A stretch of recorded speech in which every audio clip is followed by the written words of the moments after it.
नमस्कार दोस्तों, एक बार आपका फिर स्वागत है हमारे YouTube channel rise A to Z में।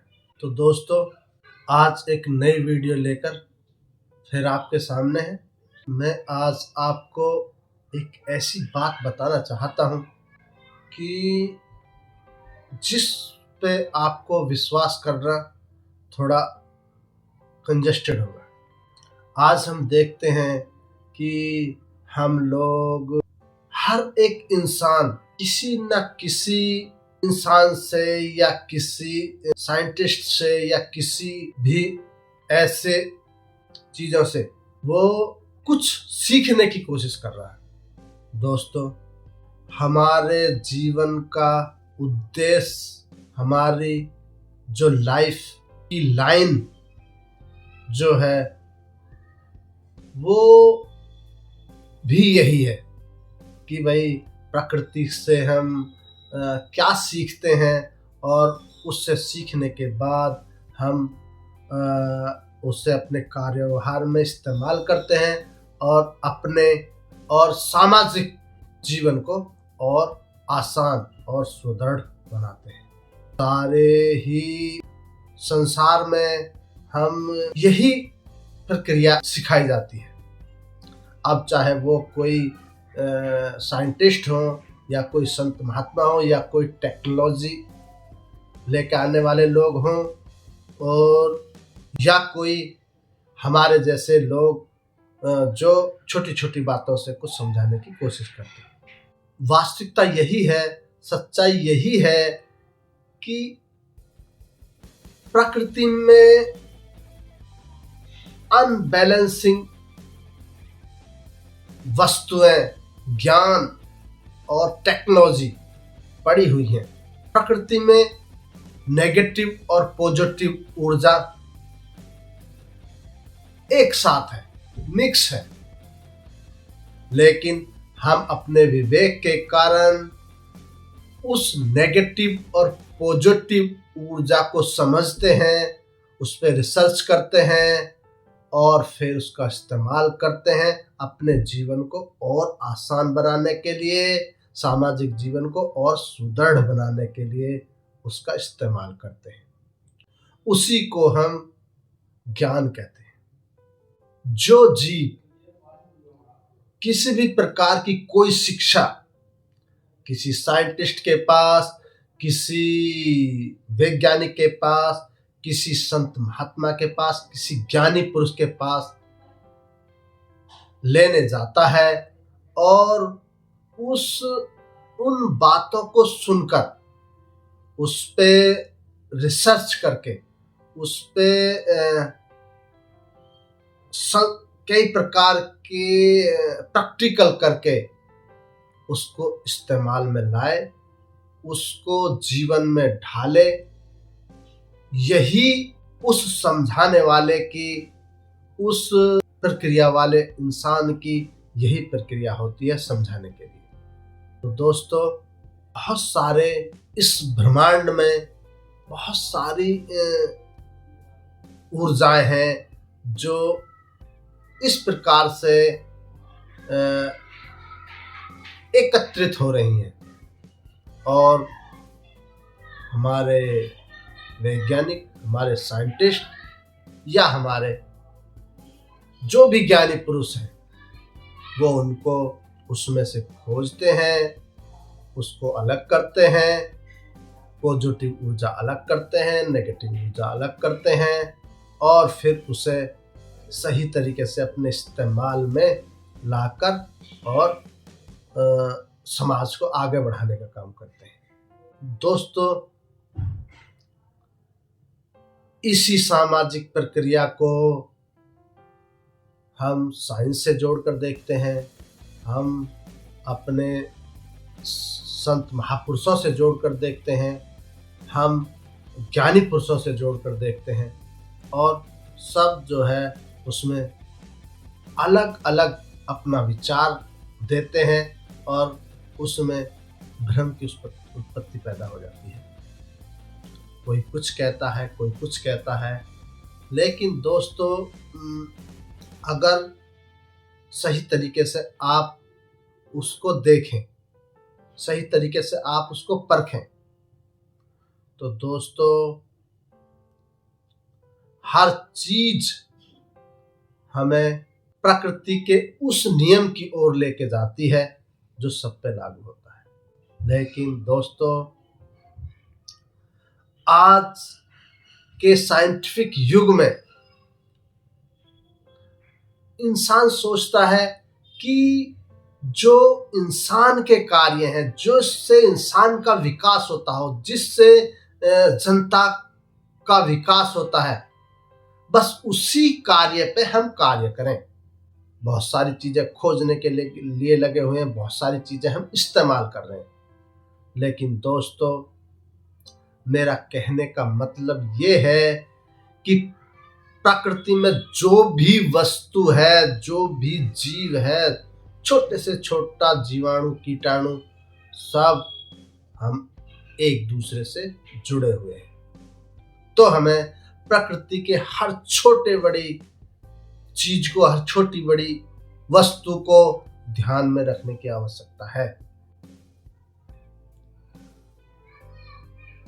दोस्तों, यदि हम इन चीजों को भुला देंगे, प्रकृति में जो बाकी चीजें हैं उनको इग्नोर कर देंगे, तो कल हम भी नहीं रह सकते, क्योंकि वो सारी चीजें हमसे जुड़ी हुई हैं। हाँ, उसमें टाइम लग सकता है, 100 साल, 200 साल, 1000 साल, 10,000 साल, लेकिन अगर उसमें हम आज चेंजिंग कर रहे हैं, आज बदलाव कर रहे हैं, तो कल उसका परिणाम हमको भुगतने के लिए तैयार रहना होगा।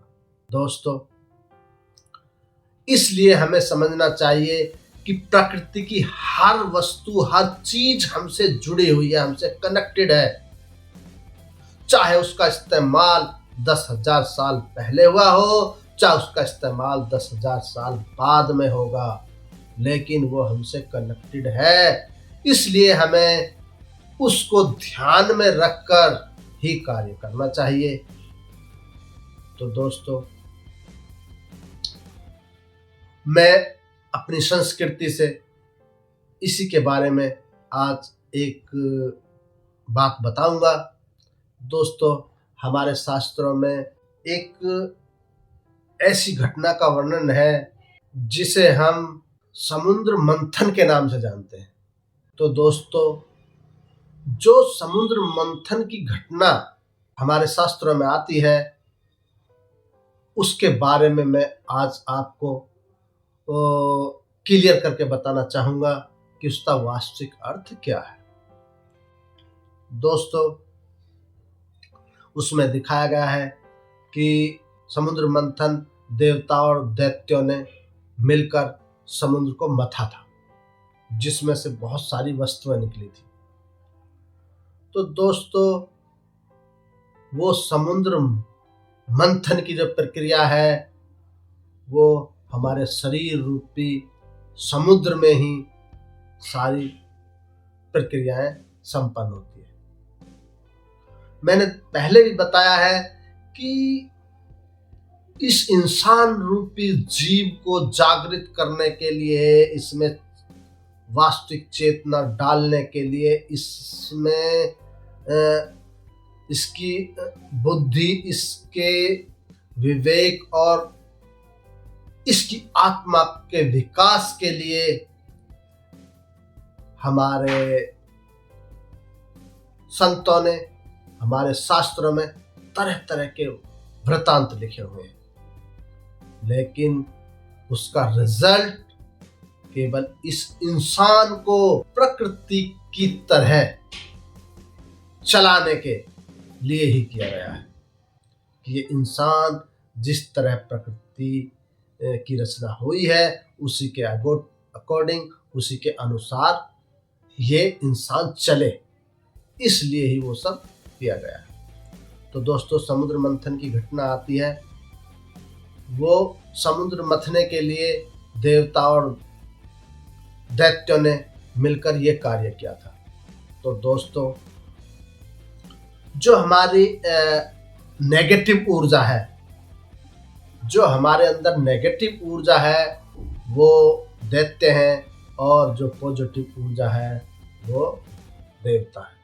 नेगेटिव पॉजिटिव ऊर्जा, जब हम किसी कार्य के बारे में सोचते हैं, किसी कार्य के बारे में विचार करते हैं, और वो मंथन की प्रक्रिया हमारे अंदर शुरू हो जाती है। क्योंकि मैंने बताया कि ब्रह्मांड में सब चीज मिक्स है, और उस मिक्सअप को अलग करने के लिए हमें मंथन की जरूरत होती है, और देवता और दैत्य मिलकर उस मंथन को करते हैं। मतलब नेगेटिव और पॉजिटिव ऊर्जा दोनों मिलकर उस कार्य के लिए, उस जो हमारे विचार चल रहे हैं उसके रिजल्ट के लिए वो मंथन चलता है। तो दोस्तों आगे आती है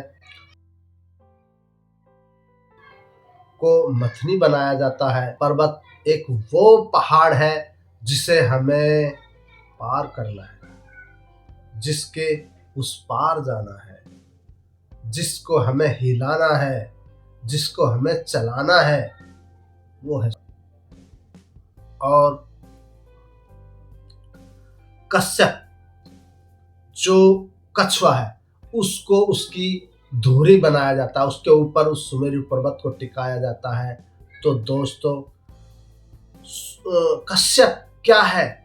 जो हमारे उत्पत्ति का एक साधन, जो हमारे पहले हो चुका है, एक उत्पत्ति का ऐसा साधन जिससे हम निकल के आए हैं, जिसके साथ हमने कुछ किया है, कुछ पाया है, और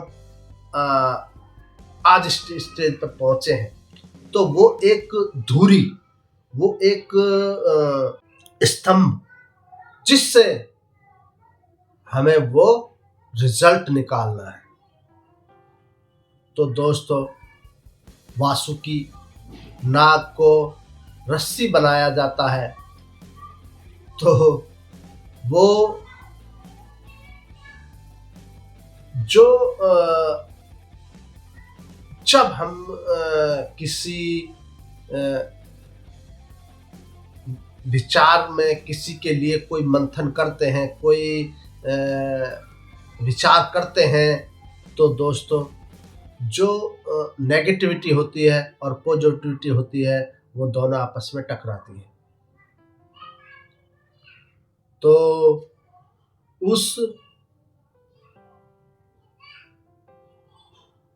नाग के एक तरफ नेगेटिविटी है और दूसरी तरफ पॉजिटिविटी है, और दोनों का आपस में संपर्क होता है, खींचातानी होती है उस नाग के द्वारा। कभी पॉजिटिव विचार कहते हैं कि नहीं ये बातें ठीक है, और कभी नेगेटिव विचार कहते हैं नहीं ये नहीं, ये ठीक है। तो इसी तरह दोनों में रसाकसी चलती रहती है। तो दोस्तों फिर जब वो